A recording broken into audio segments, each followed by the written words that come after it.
2 फरवरी 2026 को president Donald Trump ये tweet करके अनाउंस करते हैं कि इंडिया और यूएस एक ट्रेड डील साइन करने जा रहे हैं। उसके बाद पीएम नरेंद्र मोदी भी ट्वीट करके इस डील को अनाउंस करते हैं। तो क्या है ये डील और क्या इम्पैक्ट पड़ेगा इसका इंडिया पे, और इंडिया के भी किन किन सेक्टर्स पे इस डील का इम्पैक्ट पड़ेगा? क्या इस डील से हमारे किसानों को कोई खतरा है? क्या इंडिया ने यूएस के प्रेशर में आके इस डील को साइन किया है? इस डील का आम आदमी के जीवन पे क्या असर पड़ेगा, आइए जानते हैं। अब फरवरी 2026 इंडिया और यूएस एक इंटरिम ट्रेड एग्रीमेंट को फाइनलाइज करने की बात कर रहे हैं। देखिए, आपको पता होगा कि पिछले कुछ टाइम से इंडिया और यूएस के बीच में एक टैरिफ वॉर चल रहा है, एक ट्रेड वॉर चल रहा है, जिसकी वजह से दोनों देशों के बीच में काफ़ी टेंशन है। इस डील से ये एक्सपेक्ट किया जा रहा है कि इस डील को साइन करने से वो टेंशन कम होगी। 6 फरवरी 2026 को यूएस एक ऑफिशियल जॉइंट स्टेटमेंट रिलीज़ करता है, जिसमें इस डील की डिटेल्स पर बात की गई है। अभी तक ये ट्रेड डील फाइनल नहीं हुई है, अभी भी इस पर काम चल रहा है, इस पर नेगोशिएशंस चल रही हैं। इस चीज़ को खास ध्यान रखें। इस डील में यूएस ने जो इंडिया पर 50% टैरिफ लगा रखा था, उसको घटा करके अब 18% कर दिया है। और रशिया से तेल खरीदने की वजह से जो 25% एडिशनल टैरिफ यूएस ने लगा रखा था इंडिया पर, उसे पूरी तरह से हटा दिया गया है। इंडिया ने भी अगले 5 साल के लिए $500 बिलियन के गुड्स यूएस से इंपोर्ट करने की बात की है। यूएस इंडिया के टॉप एक्सपोर्टिंग सेक्टर्स जिनको यूएस इंपोर्ट करता है, उन पर टैरिफ लगभग ज़ीरो कर देगा। इंडिया भी यूएस के लगभग सभी इंडस्ट्रियल गुड्स पर टैरिफ ज़ीरो कर देगा। इसी के साथ इंडिया ने यूएस को अपने एग्रीकल्चर सेक्टर, जो भारत ने काफ़ी टाइम से बंद कर रखा था, उसमें भी एंट्री दे दी है। इसके साथ दोनों कंट्रीज़ आपस में हाई टेक गुड्स का ट्रेड बढ़ाने की बात कर रही हैं, जिससे दोनों ही देशों के पास हाई टेक्नोलॉजी का एक्सेस बढ़ेगा। तो ये अभी तक था एक ओवरव्यू इस डील का कि इस डील में किन किन चीज़ों पे बात की गई है। अब देखते हैं कि किस को क्या मिल रहा है इस डील से। क्या इंडिया को मिल रहा है और क्या यूएस को मिल रहा है? अगर बात की जाए इंडिया की, तो इंडिया को जो सबसे बड़ा फ़ायदा इस डील से मिल रहा है वो ये है कि इंडिया के टैरिफ जो है वो 50% से 18% हो गए हैं। टैरिफ का रिलीफ भारत के लिए इतना ज़रूरी इसलिए है क्योंकि यूएस से इंडिया का सबसे बड़ा ट्रेडिंग पार्टनर है, और अगर यूएस इंडिया पर टैरिफ कम करता है तो इससे इंडिया को ट्रेड में काफ़ी फ़ायदा मिलता है। इंडिया के जो टॉप एक्सपोर्ट सेक्टर्स हैं, जैसे कि फार्मास्यूटिकल्स, जेम्स एंड डायमंड्स और एयरक्राफ्ट पार्ट्स, इन पर अब कोई भी टैरिफ नहीं लगाएगा, ज़ीरो टैरिफ इंपोर्ट इनको करेगा। इंडिया को अगर उसके नेबरिंग कंट्रीज से कंपेयर करें तो इंडिया पर अभी सबसे कम टैरिफ लगा हुआ है। इसकी वजह से इंडिया ग्लोबल ट्रेड में एक बेटर पोजीशन पे आ जाता है। इस डील से इंडिया को यूएस के हाई एंड टेक्नोलॉजी गुड्स जैसे कि जीपीयू, एआई हार्डवेयर और डेटा सेंटर्स पे एक ईजी एक्सेस मिलेगा। अब देखते हैं कि यूएसए को इस डील से क्या फ़ायदे मिल रहे हैं। तो इंडिया ने बात की है $500 बिलियन के गुड्स अगले 5 साल में यूएसए से खरीदने की। इन प्रोडक्ट्स में यूएस के एनर्जी प्रोडक्ट्स और टेक्नोलॉजी प्रोडक्ट्स हैं, तो इससे यूएस को एक बड़ा बायर मिल गया है अपने गुड्स बेचने के लिए। इंडिया ने रशिया से तेल की खरीद को कम करने की बात भी की है, जिससे कि इंडिया को यूएस से तेल खरीदना होगा, और इससे भी यूएस को काफ़ी फ़ायदा मिलेगा।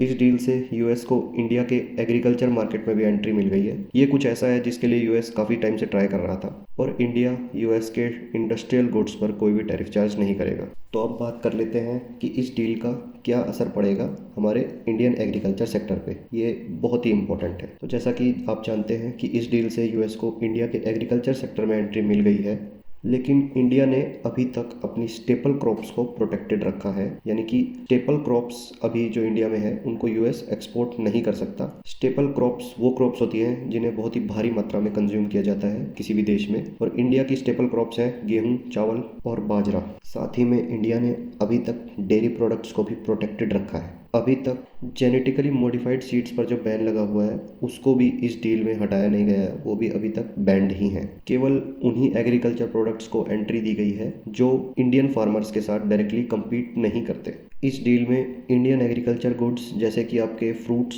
नट्स, स्पाइसेस, आपके मसाले और आपकी टी कॉफ़ी को यूएस में ज़ीरो टैरिफ एक्सेस मिलेगा यूएस मार्केट में। अब ये तो हो गई ऊपर ऊपर की बात। ऊपर से तो सब कुछ साफ सुथरा लग रहा है, तो दिक्कत है कहाँ? सबसे बड़ी प्रॉब्लम इस डील के साथ अभी तक ये है कि इस पर कोई भी क्लैरिटी नहीं है कि एग्जैक्टली कौन कौन से आइटम को इंडियन एग्रीकल्चर मार्केट में एंट्री मिलेगी और किन आइटम को नहीं मिलेगी।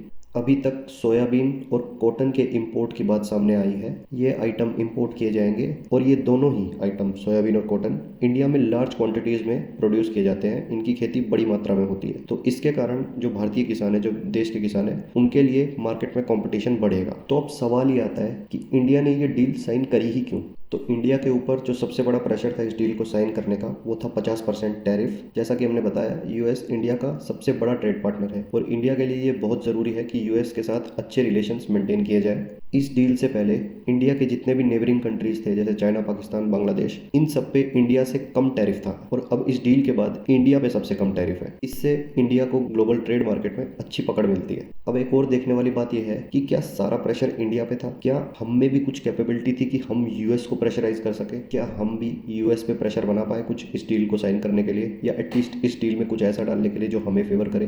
तो आपने देखा होगा कि कैसे टैरिफ वॉर के दौरान पीएम नरेंद्र मोदी 7 साल के बाद चाइना विजिट करते हैं। इससे एक स्ट्रॉन्ग मैसेज जाता है कि अगर यूएस इंडिया को अच्छे से ट्रीट नहीं करता है तो इंडिया अल्टरनेटिव ट्रेड पार्टनर्स भी ढूंढ सकता है।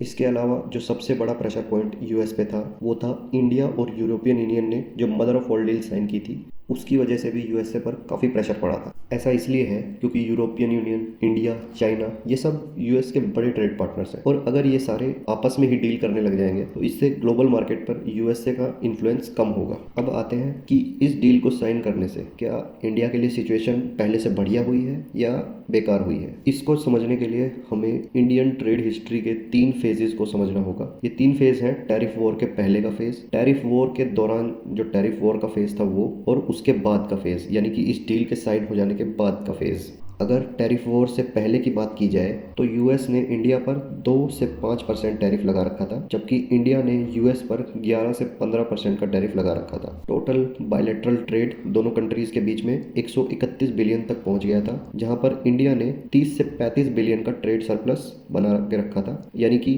30 से 35 बिलियन का गुड्स हम ज़्यादा एक्सपोर्ट कर रहे थे यूएस को। इस दौरान इंडिया का रशिया के साथ भी ट्रेड बढ़ रहा था, खास करके तेल को लेकर, और यूएस के हम पर कोई रेस्ट्रिक्शन नहीं थे। अब आते हैं टैरिफ वॉर के फेज पे। क्या सिचुएशन थी जब टैरिफ वॉर चल रहा था। यूएस ने इंडिया पर 50% टैरिफ लगा रखा था, जिसमें से 25% पेनल्टी टैरिफ लगा हुआ था इंडिया के ऊपर, क्योंकि इंडिया रशिया से तेल खरीद रहा था उस टाइम पे। इंडिया के मेजर एक्सपोर्ट सेक्टर्स जैसे कि फार्मास्यूटिकल्स, जेम्स एंड डायमंड्स, इनमें बहुत हैवी डिक्लाइन देखने को मिला। लगभग 50% की गिरावट इन सेक्टर्स में देखने को मिली। अब आते हैं टैरिफ वॉर के बाद के सिचुएशन पे, यानी जब ये डील साइन हो चुकी है उसके बाद का क्या इम्पैक्ट है। तो अब ये सिचुएशन है कि इंडिया और यूएस दोनों ही एक दूसरे के जो मेजर एक्सपोर्ट सेक्टर्स हैं उनको टैरिफ फ्री कर देंगे और बाकी सेक्टर्स पे 18% का रेसिप्रोकल टैरिफ दोनों ही कंट्रीज एक दूसरे पर लगाएंगी। इंडिया रशिया से तेल खरीदना धीरे धीरे बंद कर देगा। हालांकि इंडिया ने अभी ऑफिशियली ऐसी कोई भी स्टेटमेंट इशू नहीं की है कि वो ऐसा करेगा। तो अब अगर हम कंपेयर करें कि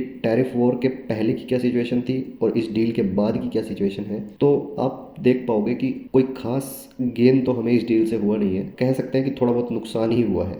जहां ओवरऑल इंडियन गुड्स पर पहले 2 से 5% का टैरिफ लगता था, अब वहां पर 18% का टैरिफ लगता है उन सारे गुड्स पर जो मेजर एक्सपोर्ट सेक्टर को बिलोंग नहीं करते। इससे पहले हम पर कोई प्रेशर नहीं था कि हम रशिया से तेल खरीदें या ना खरीदें। इससे पहले इंडियन एग्रीकल्चर मार्केट यूएस के लिए बंद था, पर अभी कुछ आइटम्स को एंट्री दे दी गई है। उस पर भी क्लैरिटी नहीं है कि वो एग्जैक्टली क्या क्या आइटम्स है। तो अब अगर बात करें स्पेसिफिकली इंडिया की कि इंडिया को क्या फायदा होगा और क्या नुकसान होगा इस डील से, तो पहले देख लेते हैं कि क्या क्या फायदे होंगे इंडिया को। इस डील से जो टैरिफ वॉर में हमको लॉस हुए हैं उनमें हमको धीरे धीरे रिकवरी देखने को मिलेगी। इससे हमारी कंट्री की जीडीपी ग्रोथ भी बेटर होगी। अभी की जो सिचुएशन है जहां चाइना पे 30 से 35% का टैरिफ लग रहा है, जबकि इंडिया पर 18% टैरिफ लग रहा है, जो कि लगभग आधा है। इससे क्या होगा कि चाइना जो है हमारा मेजर कंपेटिटर है और इससे हमारी ग्लोबल मार्केट में एक बेटर पोजीशन होती है चाइना से। इस डील में इंडिया और यूएसए की टेक पार्टनरशिप पर काफी फोकस किया गया है। इससे इंडिया के टेक्नोलॉजी सेक्टर्स को काफी फायदा होगा। जैसा कि हमने बताया, हमारे जो मेजर एक्सपोर्ट सेक्टर्स हैं उनको यूएस मार्केट में अब टैरिफ फ्री एक्सेस है।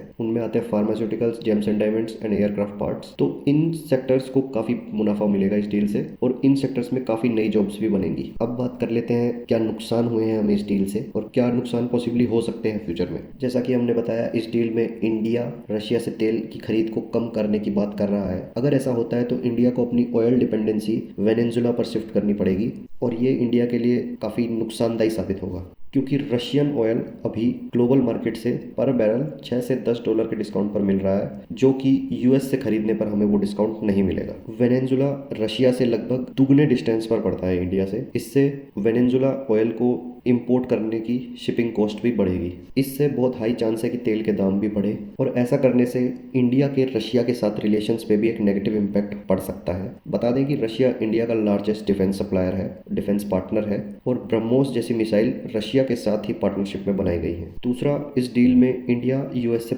$500 बिलियन के गुड्स इंपोर्ट करने की बात कर रहा है अगले 5 साल में, जबकि 2025 में इंडिया ने यूएस से $50 बिलियन के गुड्स इंपोर्ट किए हैं। अगर हम एक साल का $100 बिलियन के इंपोर्ट्स का एवरेज मानकर चले तो इंडिया को अपने एनुअल इंपोर्ट्स, अपने सालाना जो इंपोर्ट्स हैं, उनसे दुगने गुड्स इंपोर्ट करने पड़ेंगे यूएस से। इससे इंडिया का जो ट्रेड सरप्लस जो इंडिया मेंटेन करता था वो काफ़ी कम हो जाएगा। हो सकता है कि ट्रेड डेफिसिट की सिचुएशन भी आ जाए। इस डील में सोयाबीन और कॉटन के टैरिफ फ्री इंपोर्ट की बात भी हो रही है और ये दो फसलें ऐसी हैं जो इंडियन मार्केट में मेजरली ग्रो की जाती हैं और कंज्यूम की जाती हैं। अगर ऐसा होता है तो जो फार्मर सोयाबीन और कॉटन की खेती करते हैं उनको बहुत कंपटीशन फेस करना पड़ेगा मार्केट में। आपको एक बार फिर याद दिला दें कि इस डील पर अभी भी नेगोशिएशन चल रही हैं और अभी तक ये डील फाइनलाइज्ड नहीं है और हमारी ये रिपोर्ट पब्लिक जानकारी पर आधारित है जो अभी तक दोनों सरकारों की तरफ से आई है। तो ये थी हमारी report US India trade deal के ऊपर।